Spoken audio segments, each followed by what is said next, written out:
I am the worst dressed person on this panel. But let's get into it. So the creative economy, music, film, fashion, gaming, is everywhere. And its potential is limitless. It's estimated to be worth 10% of the global economy by 2030. That's over $10 trillion with a T in responsible economic development. But the question is, to these two incredible people, how can we put the power of the creative economy to work to combat extreme poverty? So, Madam Minister, I'm going to start with you.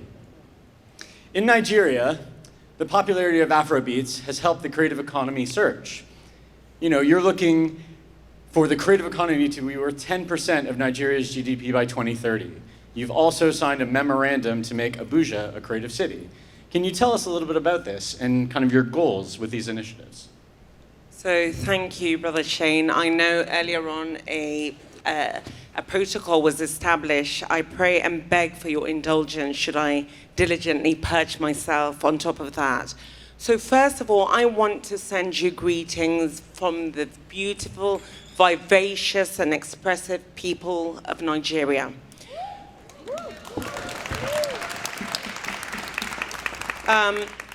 For us in Nigeria, we have a huge population. For those who know, 1 out of every 5 person in Africa is a Nigerian, and 1 out of every 8 Black person in the world is of Nigerian descent. So at some point, Nigerians are everywhere. Right.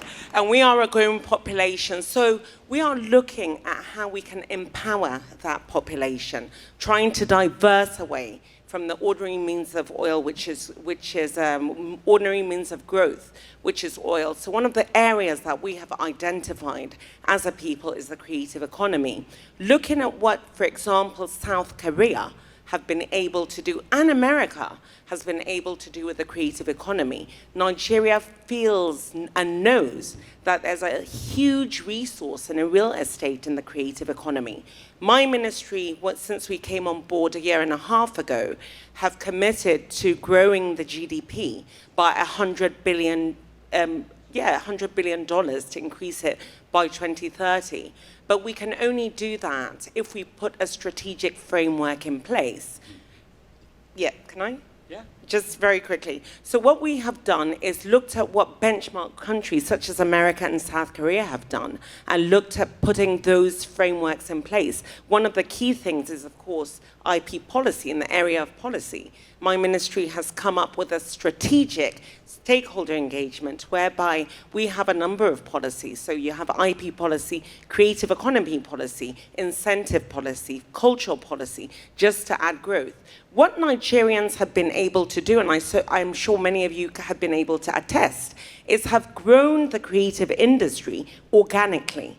And they've been able to do that without government coming into place. So we feel as government, if we put the proper framework in place, including infrastructure, which is where the Abuja Creative City comes in. We signed an MOU recently whereby we want to make Nigeria the culture and creative capital of the world, so that you can come and look at what we have, the resources within the music, the film industry. Nigeria, Nollywood, is the second biggest film industry in the world. And there are 49 subsectors that my ministry is ensuring that we put up a framework. So Abuja Creative City is going to be a one-stop shop for that. And in the next 3 to 4 to 5 years at the most, we're going to ensure that we put up the infrastructure, the policy framework, and the different regulatory manners that need to be, the modalities that will allow the industry to grow organically. So what you see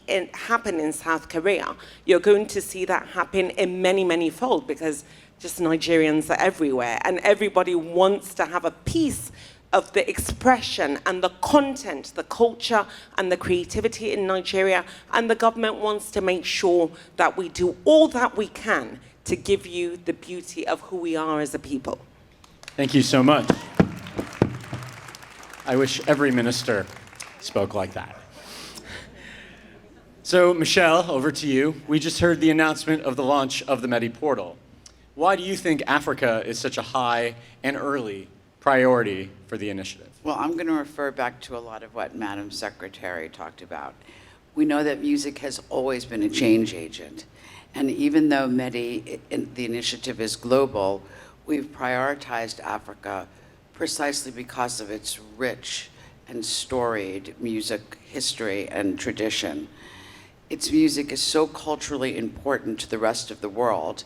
In fact, IFPI has cited Africa as the fastest growing music market by continent. Yet, Africa has not been able to retain the value of its own amazing creativity, and its rich musical heritage is instead actually exported around the world. And we know that economic development doesn't happen on its own, and as you so beautifully and thoroughly explained, it's about building that infrastructure. It's about building the right framework. It's the investment of resources. Shain calls it tracks before trains, right? Before you can Yep. you need the railroad tracks. So MEDI will help territories like Africa figure out how to both capture the value of its own music internally and how to build an infrastructure to create jobs, opportunities, and a better economy. Thank you so much, Michelle. We have a few minutes left. I'm going to try to get through these. But Minister Musawa, quickly over to you. How can Nigeria be a unicorn in leveraging public and private investment for music in the creative economy? What we want to do in the creative economy, or to build this sector, is really have something sustainable. And we understand as a government that the only way you can really leverage on that sustainability is doing public-private partnerships.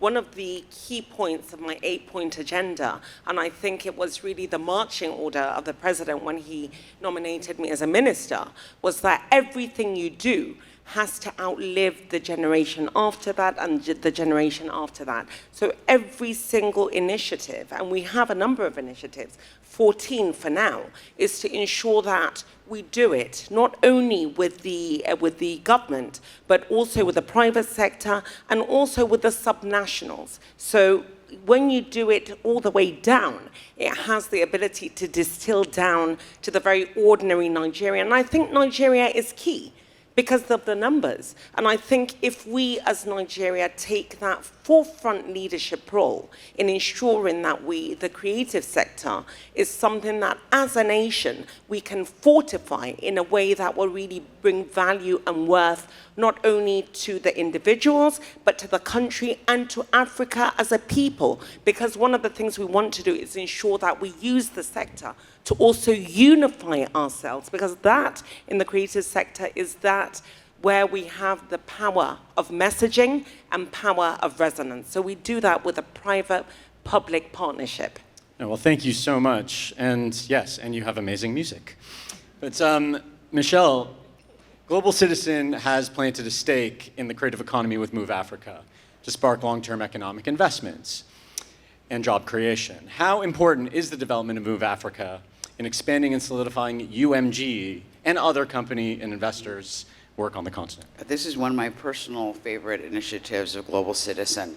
Move Africa was launched by Global Citizen in 2023. The goal, a lofty goal, was to pioneer a touring circuit across the continent of Africa to create jobs and opportunities for emerging generations. Like MEDI, it uses the creative economy to build infrastructure, but here it is the live sector that is spawning the jobs and opportunities.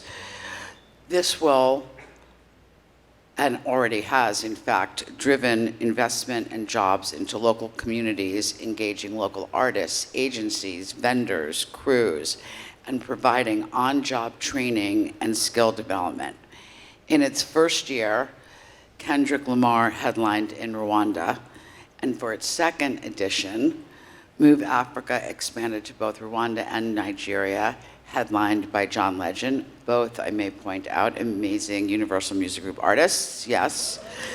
But all Move Africa artists, concerts will always feature local artists as well in each country.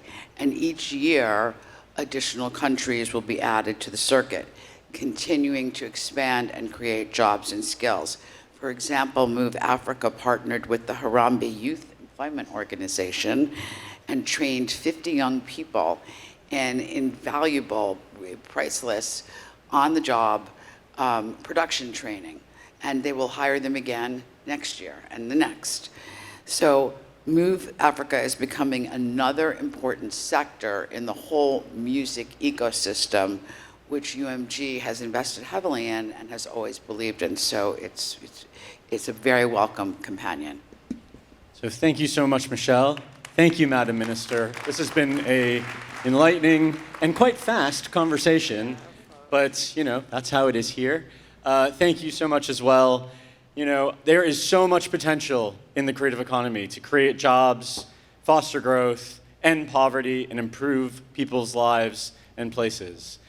So thank you all for joining us. And if you want to learn more about the Music Economy Development Initiative, it's all live now on www.musiceconomy.org.